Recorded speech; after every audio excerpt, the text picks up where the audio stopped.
Assalamualaikum warahmatullahi wabarakatuh. Jumpa lagi dengan kami Saham Hijau, yaitu segala sesuatu tentang investasi di pasar modal. Pada kesempatan kali ini kita akan menjelaskan mengenai 4 siklus saham di pasar modal agar terhindar dari bandar. Jadi kalau Anda paham siklus ini, Anda nggak jadi korban gitu loh maksudnya.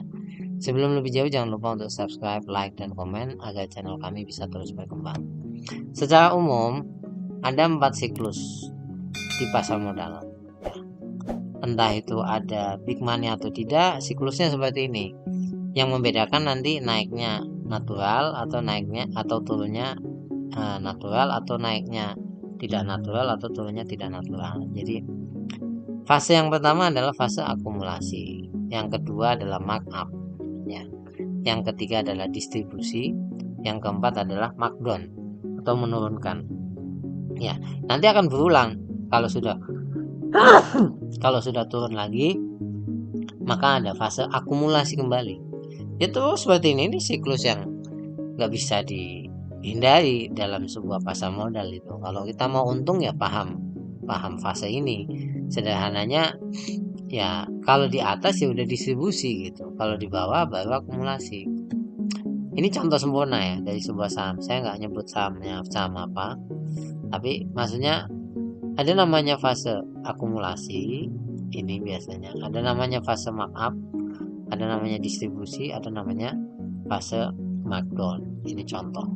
Ini selalu seperti ini, naik turun naik turun. Ini terutama yang dikelola oleh bandar atau big money.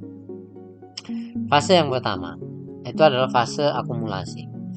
Fase ini fase untuk menguji kesabaran retail.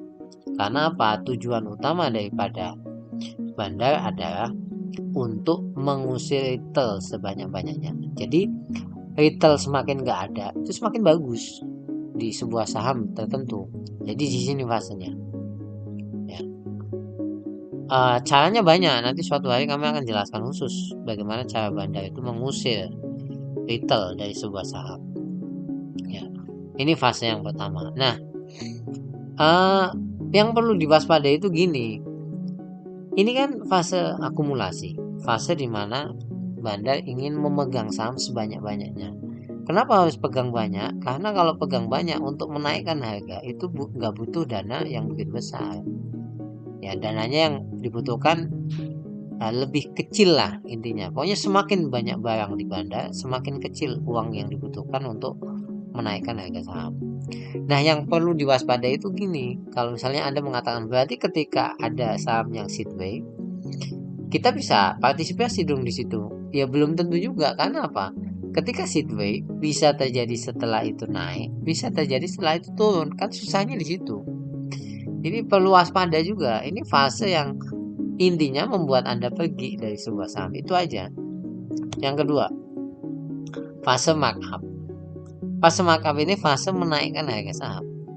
Fase ini sebetulnya adalah fase di mana menarik retail untuk ikut berpartisipasi dalam apa? Membeli saham itu. Karena di fase markup itu adalah fase bagaimana bandar itu mulai menjual. Ingat, mulai, ya.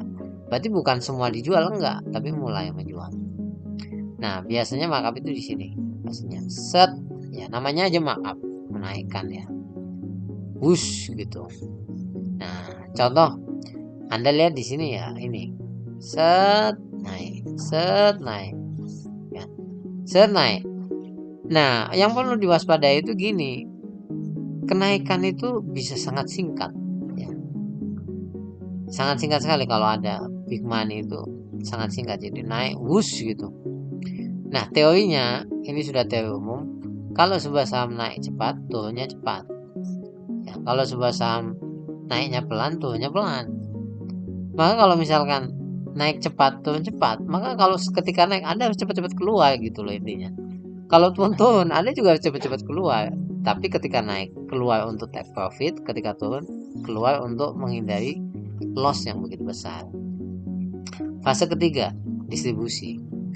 Ini fase yang menambah keyakinan retail ya. Retail untuk apa? Untuk ikut serta membeli. Tapi ada yang terus jualan. Sebetulnya ada yang terus jualan. Logikanya bagaimana? Gini. Fase distribusi kan di sini. Ya.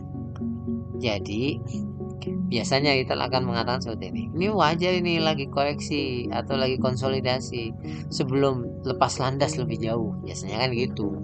Sehingga apa yang mereka lakukan? Mereka membeli. Padahal itu adalah saat dimana big money atau bandar itu distribusi, karena dia beli barang di sini, jual di sini. Ya. Contoh misalkan ini ya, ini kan naik nih, set set set set set set, set.